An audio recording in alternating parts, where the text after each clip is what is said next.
Can everybody give a silent clap or a loud clap for Mr. Gerber?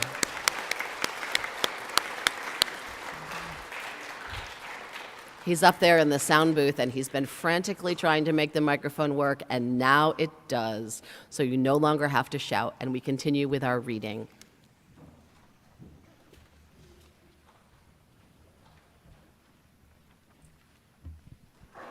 The following is from You Are the Light by Aaron Becker. We welcome the light that brings the dawn, to warm the sky and hug the land. It sips the sea to make the rain, which waters wheat to grow the grain. It feeds the leaves that shade the earth. It brings to life each blossom's birth. It lights the moon to kiss the night. This light is you, and you are the light.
Good morning.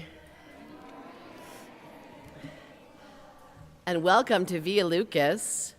This is a new Moravian Academy tradition. It's only the second year that we have celebrated together in this way on the cusp of winter break.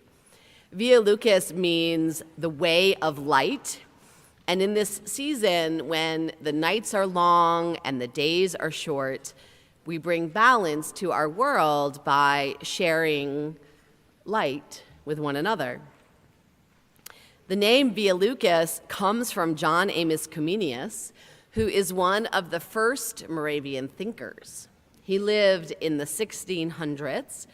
He's often called the father of modern education. He was one of the first people to really think about how kids learn, and he came up with a lot of really important ideas. How many of you like recess? If you like recess or break, just clap. Look good? Yeah. So John Amos Comenius basically invented recess. He was one of the first educational theorists to think kids might need space to have exercise and fresh air to help activate their brains to learn. He also came up with pictures for storybooks. How many of you like reading books that have pictures? Yay for John Amos Comenius. And he was one of the first people to talk about how important it is to educate all of who we are, our minds, our bodies, and our spirits, that we're all growing in all of those ways all the time. Comenius said that education was Via Lucis. Education is the way of light. And he thought that the purpose of education isn't to tell you what to believe, it isn't to tell you what to think, it is to teach you how to think, so that when you're thinking and you're using your own light and wisdom and discernment, you can come to your own conclusions about what you believe about the world. Education is like turning a light on in a dark room. Calling this new tradition Via Lucis honors John Amos Comenius, but it also plays on the words, because the service is about light, the way of light, about the many festivals of light that are celebrated in this season. But it's also about learning, education as Via Lucis, about one another's traditions, and reflecting in our own hearts about what we personally believe. Now, I just said that Via Lucis is a new tradition. There is an English teacher at the upper school. His name is Mr. Malloy. He loves language, and he likes to point out especially when the English language is funny or it doesn't make a lot of sense. And Mr. Malloy thinks this phrase, a new tradition, is very funny. And he often teases me a little when I say it, because I like to create new traditions. And he teases me in a funny, loving way, of course. But he says that you can't have a new tradition, because traditions are, by definition, not new. They are something that is handed down. They are the heritage that we receive, what we receive from the people who come before us and what we share with them, what we pass on to the people who come after us, what we share with them. Tradition is about understanding and passing on our heritage, which seems like kind of an excellent practice for us while we are sitting right here in the middle of a UNESCO World Heritage Site, to be thinking about what it means to pass on heritage and discovering and sharing and celebrating what connects us. It's a very old Moravian tradition. It's really finding connection across difference. It's what the Love Feast is all about, and there's nothing more Moravian than that. So maybe a better way to describe what we do at Via Lucis is to say that it's a new way of honoring, celebrating, and sharing our traditions in this season of light. One of our alumni, a young woman named Isabel, when she was here as a middle school student, her Jewish faith is really important to her. And when she was here as a middle school student, she really loved to light the candles of Hanukkah. And so she would do it in chapel every year. And the first year she did it was my first year at Moravian Academy. And I was really touched by something that she did. In chapel that year, we were celebrating Advent and Hanukkah at the same time in chapel. And we had already lit the candles on the Advent wreath for faith, hope, joy, and love. And when she came up to light the Hanukkah menorah, I'll never forget how she said it. She said, you know, it's so beautiful that we can share light from different religions. I'm going to share the light of Advent to light the Hanukkah menorah, she said. And I kept thinking, I'm still thinking 17 years later about that idea that we can share the light of different religions. Because if you think about a candle, right? A candle can light another candle without making itself smaller. So this candle can light 1,000 candles, 1,000,000 candles, and share its light with all of those candles and not make itself smaller. And that's such a powerful thing that we get to live in this community every day, that we get to live out the things that we believe and practice the traditions that are important to us and value our heritage. And we get to do it side by side in a way that celebrates each other and doesn't make each other smaller. It's really a gift. It's a gift that this community can teach the world because we need a lot more of that in the world. And you carry that with you from this place into the world the same way we might carry a candle out into the world. This morning, we're going to learn about a couple of different holidays that are part of this season, Festivals of Light. The first one we're going to talk about is the celebration of Kwanzaa. When we light the Kwanzaa kinara, which is what this is, we're going to start with this light. Does anybody know what this is? What is this candle? What is it? Yeah. What holiday is this from? Diwali, right? This is a Diwali diya from our celebration of Diwali just a few weeks ago, the beginning of this season of light. So we're going to start with this light, and we're going to use this light from Diwali to light our Hanukkah menorah and our Kwanzaa kinara so that we're sharing the light literally in this space in the same way that we share the light with one another. We're actually going to use this light as our helper candle today, so I'm going to put it right here. I want to tell you a little bit more about Kwanzaa. It's celebrated for 7 days, every year the same dates, from December 26th until January 1st. This holiday was created not that long ago. It'll seem like ancient to you, but it's actually not that long ago. There were people in this room who were alive when this holiday was created. In 1966, by a professor named Dr. Karenga. And Dr. Karenga created this celebration in order to help African American families celebrate their culture, their community, and their values. Dr. Karenga used Swahili words throughout the celebration to help connect people to their African heritage. Kwanzaa is not a religious holiday. Some families celebrate Kwanzaa all by itself, but a lot celebrate it along with other holidays like Christmas or Hanukkah. Kwanzaa is about coming together. It's about remembering who you come from and thinking about how you want to show up in the world and what legacy you want to live for the people who come after you.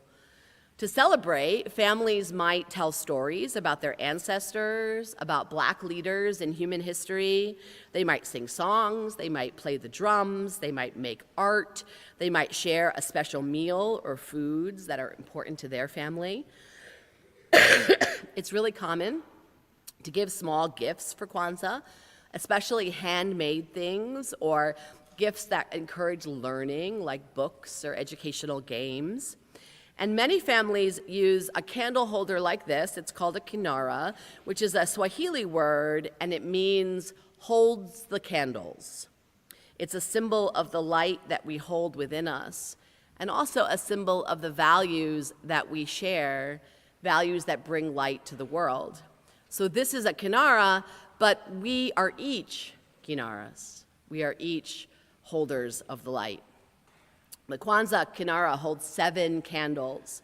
There's one that's black in the very center, and that one represents African American people and Black culture. The 3 red candles represent the struggles that Black people have faced in human history, and the 3 green candles represent growth and hope and the future. Each night, families would light one candle and talk about a special idea for that day that's associated with that candle.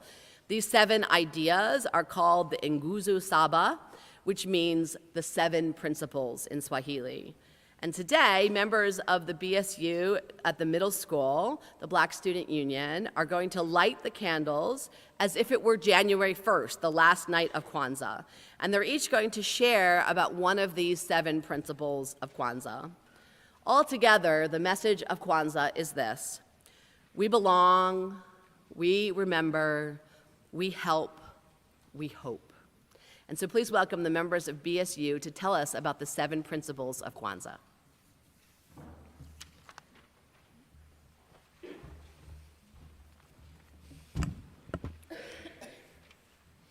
The first candle of Kwanzaa represents unity. Unity reminds us to stay connected to our families, friends, school, and community. When someone needs help, unity means that we don't leave them by themselves. We stand up for one another.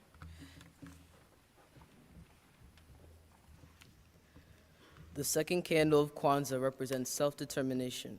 It reminds us that we get to decide who we are and what matters to us, make our own choices, and speak for ourselves. It celebrates each person having a voice and a future.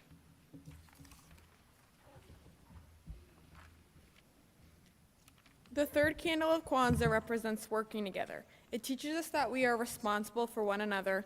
It reminds us to notice when others are having a hard time and to help, not just watch.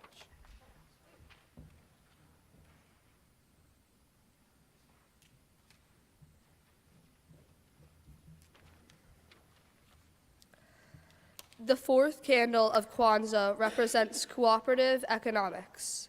It teaches us to support each other so everyone can grow.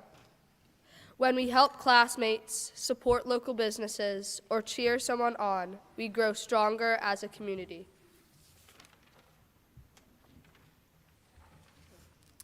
The fifth candle of Kwanzaa represents purpose. It reminds us that everyone has something good that they can bring to the world. We can use our talents to help our community and make things better for others.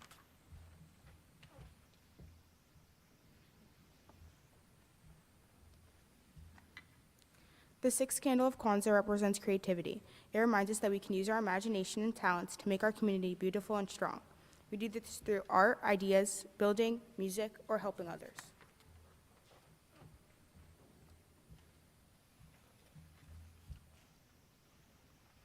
The seventh candle of Kwanzaa represents faith. It is important to have faith in our community, ourselves, and each other. Faith reminds us to keep trying, keep learning, and keep hoping. And it teaches us to keep shining our light in the world.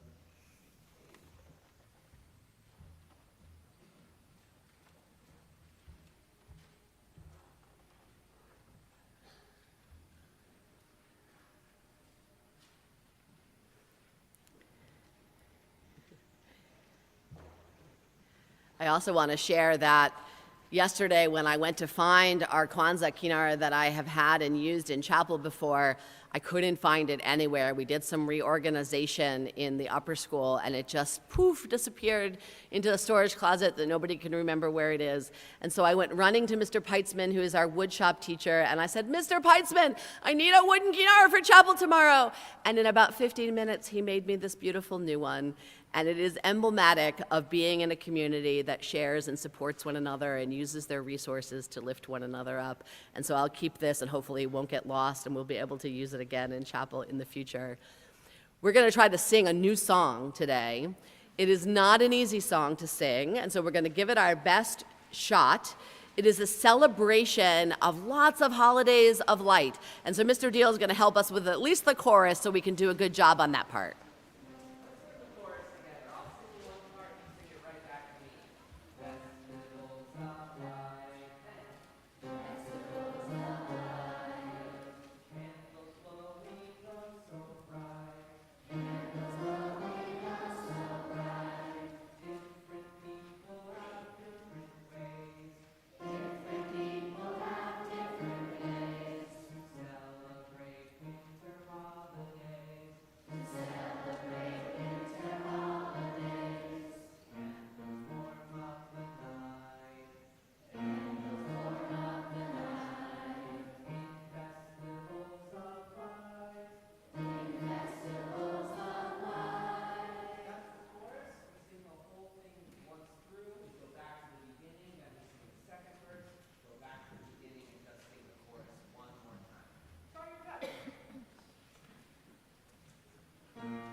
Thank you, Mr. Deal, for helping us through that. Hi, everybody. Thank you for all being here to celebrate some festivals of light.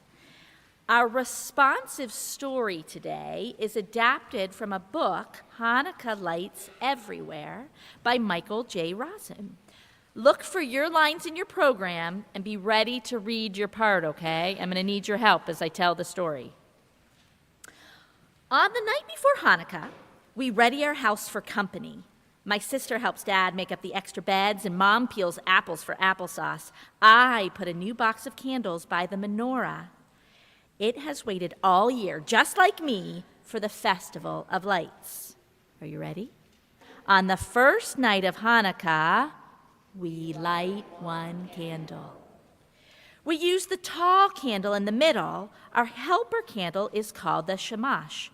Outside, the skinny moon beams like a proud candle flame against the dark sky.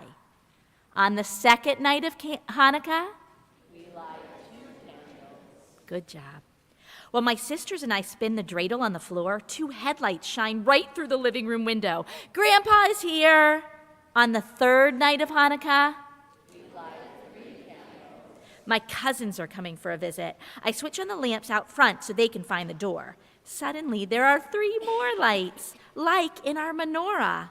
On the 4th night of Hanukkah, we light 4 candles. At the stove, Mom fries up platters full of latkes. 4 flames flicker under the sizzling skillets and the pot steaming on the stove. On the 5th night of Hanukkah, we light 5 candles. My great-grandma gives me 5 shiny silver dollars, 1 for every birthday I've had.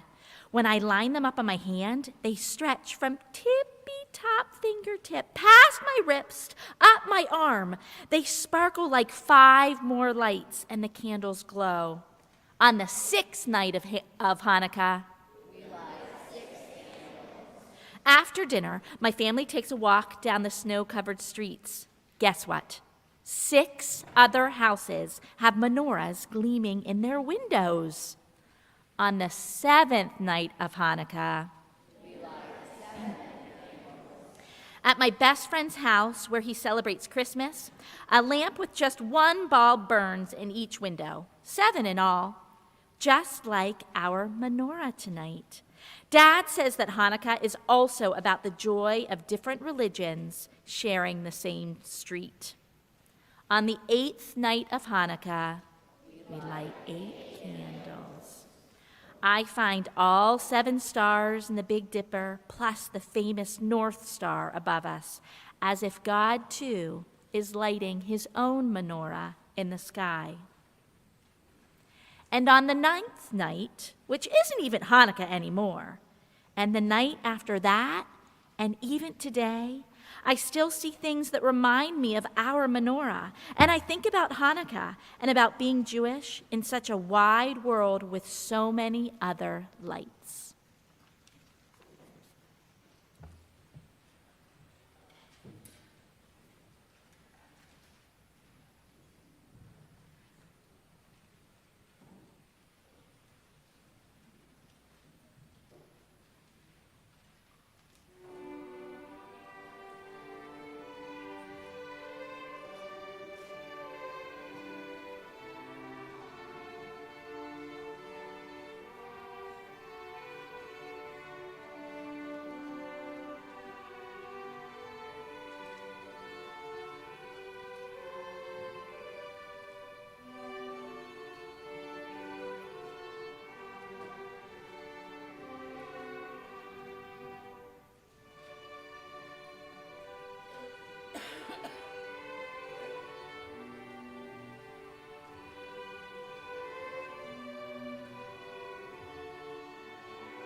Please join in our responsive reading, which brings together two prayers from the Jewish tradition.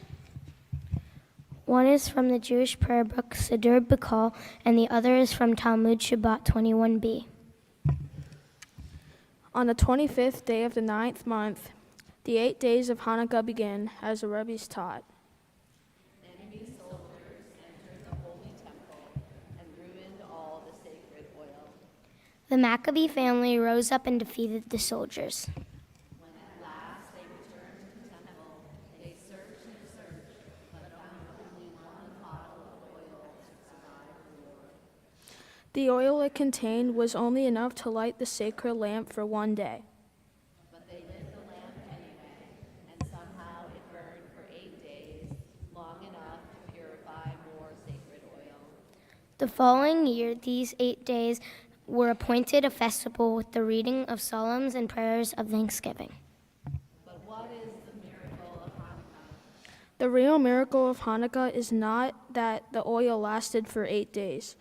It is that someone looked at a little bottle of oil and, knowing that it would last only one day, decided to light the first candle anyway. That person acted on faith. We are people who believe in lighting candles. In the darkest time of winter, in the deepest moments of despair, We believe in hope. We believe in the impossible in our own personal lives and in the world around us. we choose to light that one small candle no matter what.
Good morning, everyone.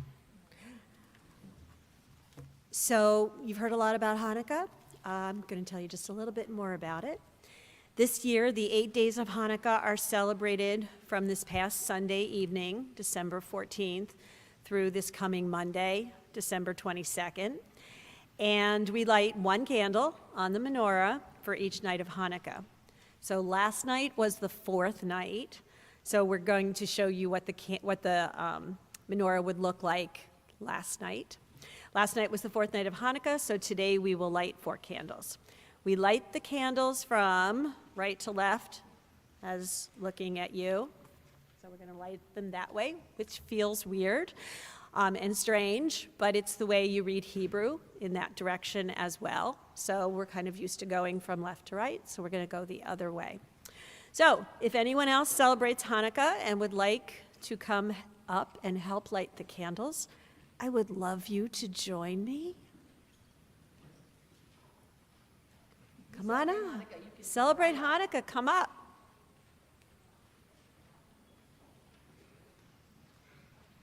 Anybody who celebrates Hanukkah is welcome to come on up.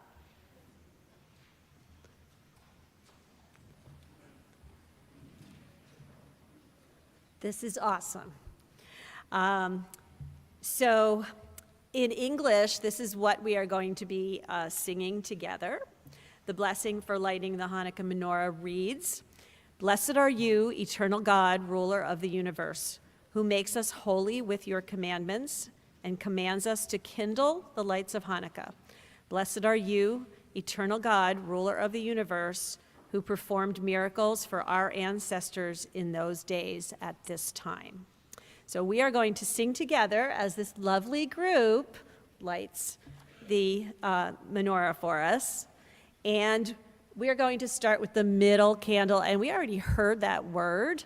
It's called the helper candle or the shamus candle. And we're going to start with the first helper, which will be the candle from Diwali.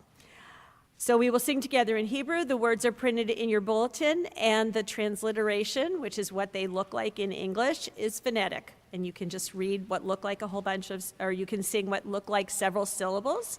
So you can sing the words just as they appear. And if you know, please sing confidently, loud and proud, because that's what Hanukkah is all about. So you're going to lead us, right? So I'm going to light this one.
Can we light all of them? We'll light all of them. We'll light all of them.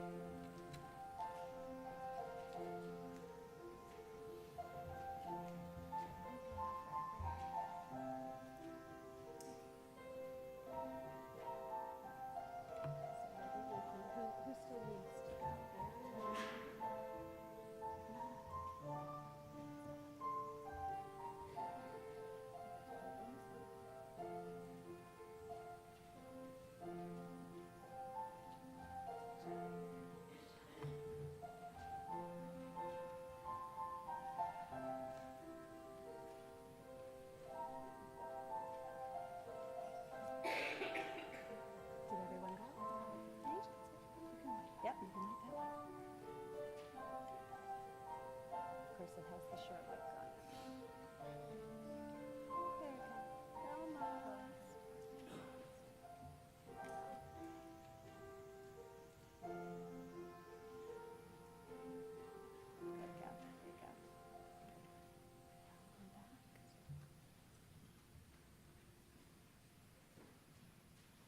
was beautiful. Thank you. And the tradition is to not extinguish it, to let them burn brightly in your window and so forth to show your celebration, but to let them burn out on their own. Thank you.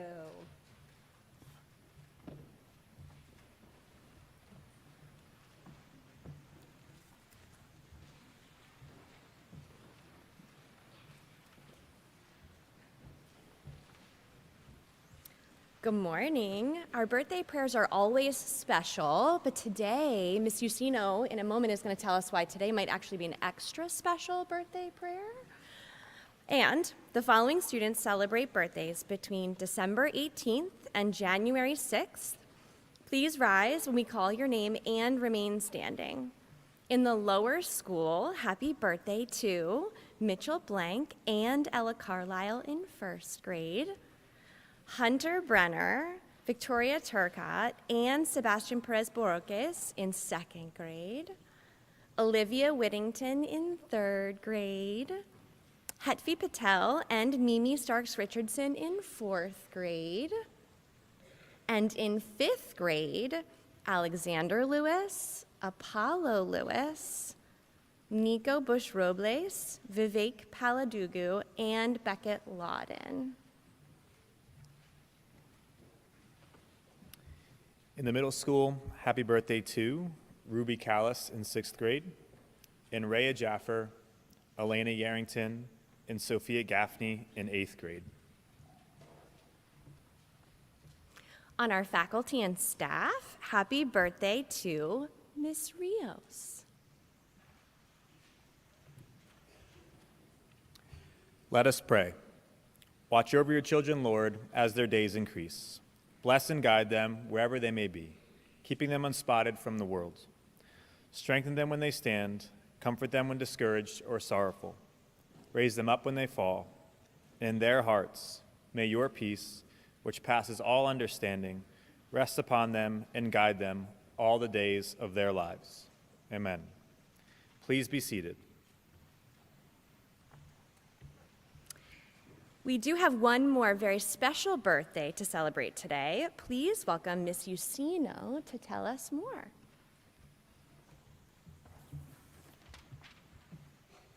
Good morning, everyone. So, did you know that the founder of Moravian Academy, Countess Benigna von Zissendorf, would celebrate her birthday on December 28th? She was born in 1725, which means that this year she would turn just a mere 300 years old.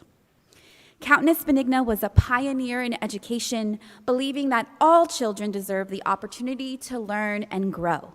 Her vision led to the founding of schools that would eventually become the school you're sitting in right now. The Unity Leadership Board, who are my student leaders at the upper school, who really wanted to be here and celebrate with all of you, but they are scholars first, and they had too much work to do. They spent our fall creating 300 paper candles, one for each year since her birth. These candles symbolized her legacy, which continues to light the way for all of us at Moravian Academy today. Each candle represents not just a year, but the countless students whose lives have been shaped by her commitment to education, community, and belonging. So today, we wish her a very happy birthday, and I hope you remember her on December 28th and give her a little happy birthday wherever you are.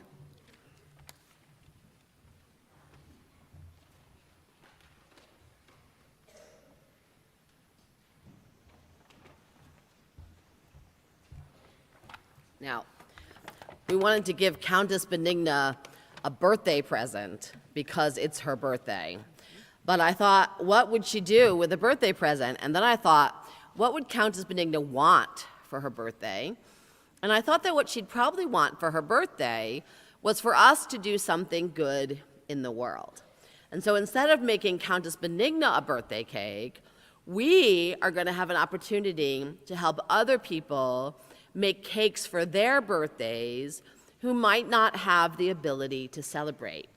So all of us here collect food on a regular basis to share with our community. Some of our food goes to Northwest Community Center, some of it goes to the food bank at Central Moravian Church, but all of that food goes to help provide for families that are in need in our community. And all of those families, sometimes celebrating things like a birthday is really just a luxury that you can't afford. So if you only have a little bit of money, it has to go to the food you really need and not to something that you don't really need, but that is just nice, like a birthday cake. And so the opportunity to have a birthday cake is a really special treat.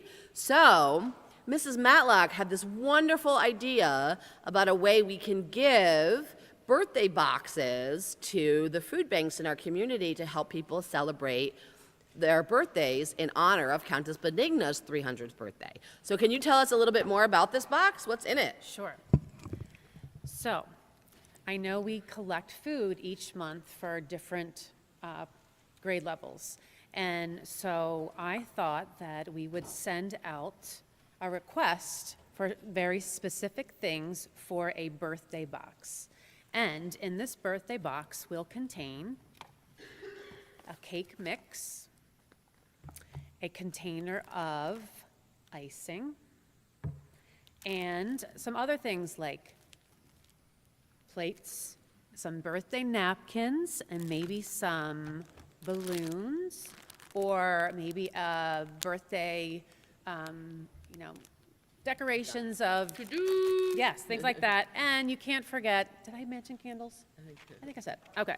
But the very unique thing about this birthday mix is you will also have a soda, and this is not to drink. This is to mix with the cake mix in lieu of the eggs and the oil, because not everyone has all of those things on hand at their home who may receive this box. So we will be requesting cans of soda and all of these items to donate to our food banks. And so those that receive it will be able to use the can of soda to mix. And I had tested this out. It's delicious. It works. It does. It is very good. And And what's special about the box that it all goes in? yes, and you can bake it all in the container it comes in, and it's disposable. And then you can recycle it when you're done. So that's our idea. When we come back in January, you're going to get invitation to contribute to this special process. We're hoping to make 50 birthday boxes that we can donate to the food bank at Central Moravian Church that they can keep for when a family is celebrating a birthday. They'll be able to pick up one of these boxes and take it home and have everything that they need to celebrate. So look for more information about that coming up in January to celebrate Countess Benigna's birthday. And thank you to our 4th grade for helping to lead and organize this project. Thank you. And now we're going to all rise and sing together Happy Birthday to Countess Benigna.